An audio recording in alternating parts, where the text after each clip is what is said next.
Now, in 18 and 19, we're still speaking about those who are wicked. It says that when thou sawest a thief, thou consentest with him, and hast been partaker with adulterers. Now, adulterers are not just those who have been divorced and remarried. We're also speaking about those who have been separated from God and are serving other gods, which lends to that word that I mentioned before about how you are serving sin throughout the week, and then on Sunday you're serving God. You're not serving God by doing that, okay? You're not sacrificing anything. You're not making a covenant with God, and you're not keeping that covenant by sacrifice. So that means you're not serving God. It is a step. Don't get me wrong. It is a step in the right direction, but eventually you have to make another step into a better direction. And so you're listening to people, you're going to a party with people that you go to church with. Does it make it right? Absolutely not. It says the blind lead the blind, and they all fall into the ditch. So who is the light in that equation? Who is going to say, hey, let's not go to the party at, 11, 12 in the night. Let's just get something to eat and let's go back home, seeing that we got work or we got school in the morning. Who is going to stop the people who serve God from going to destruction? For some people within the church, they're more attracted to do sin when you're trying to stop them from doing sin. And we feel as though we're going to help them by going with them as maybe some light within the club, so that we know to pull them out within the right time. They're not going to listen to you when you're ready to stop them, because they're under a different authority, because they're under the influence of alcohol, of darkness, of evil. So if you think that you're going to change the atmosphere, you're not. That's why it's called the nightlife, because the children of darkness are there. It says, what does the children of light have to do with darkness? Right? Absolutely nothing. So if you're there to change them or change the atmosphere or change the environment, you're leading down the wrong path. You cannot change it. That is where sin dwells. Those who market and the owners of the nightclub and the marketers of the nightclub, they market it as a place of enjoyment. Not enjoyment in God, enjoyment of sin. So we hear about, as it says in 19, they're going to basically frame their tongue to deceit. And look, let me give you an example. You're about to sin. You're about to go to the club. You're about to go to the nightclub with a few of the members from church. And you're justifying it by, hey, we're going as a group and we're going to go to church Sunday morning.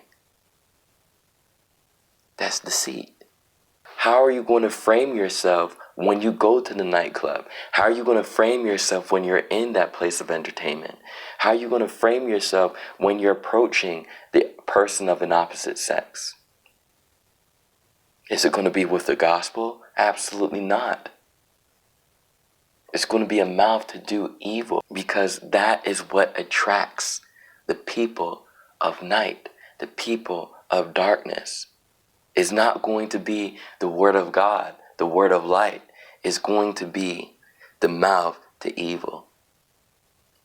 And continuing with that mouth to evil, what happens when you get into an argument? What happens when you get into a fight? What happens when you're confronted with a problem? Are you going to give these people the word of God? No. Now you're going to have to go back to your pernicious ways. Now you're going to have to go back to evil in order to defend yourself. Why can't you call on God?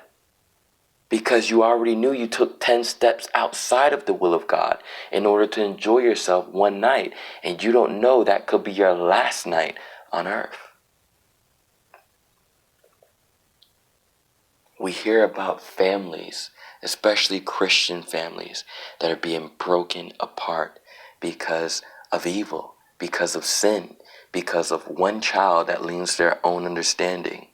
And they speak, instead of having a family that is all of peace, a brother, a sister that is working together, that plays together, we like to separate them for whatever reason. And we don't teach them how to live together, to serve God together. That's the key, serving God together, encouraging, esteeming one another greater than themselves. This is essential. Or what we're going to do is have a family that basically slanders one another, fights against one another, puts down one another, and then we're separated from one another. And through all of this, God kept silence, right? That's why a lot of saints continue down this path of unrighteousness, because God hasn't said anything, right? Your conscience may bear witness, but God himself, hasn't said anything. And he says in 21, these things hast thou done, and I kept silence. Thou thoughtest that I was altogether such a one as thyself, but I reproved thee, and set them in order before thy eyes. Now consider this, ye that forget God, lest I tear you in pieces, and there be none to deliver. Whoso offereth praise glorifieth me, and to him that ordereth his conversation aright will I show the salvation of God. So what does that mean, God? What are you trying to say here? He's saying, just like he spoke to Job, you have the strength to get up from your situation and still serve me.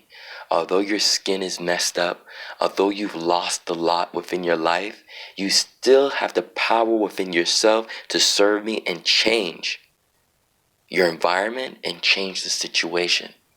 So we're here to say the same thing to you. You can still change. It's not too late. You started out this day, you've heard this word, now change. God is not going to entertain foolishness. You're praying that, God, please, you understand me. You understand what I'm going through. You understand that I have to drink, I have to party. What God understands is that he's giving you life.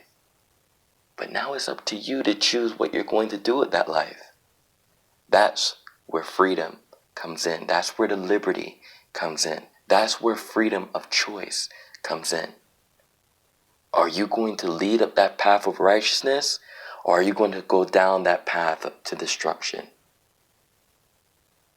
God is going to reprove you of all you've done. But God, didn't you forgive me? Yes. God, but don't you love me? Absolutely. So why am I going to be reproved? Because you didn't change. No one is going to forgive you for you to commit the same act again. Just like it says in Proverbs, if you deliver someone, you're going to have to do it again, again, and again. Nobody wants to sign themselves up for that. It's easy for God to forgive, but it's difficult for you to forget and change that behavior that is of destruction, that is leading you down a path to destruction, but is not impossible. God says within the word of God, what's impossible with man is possible with God. So change your behavior, not tomorrow, today, not later, right now. You can do it. Just put that mind, put your heart, put everything to it. God bless.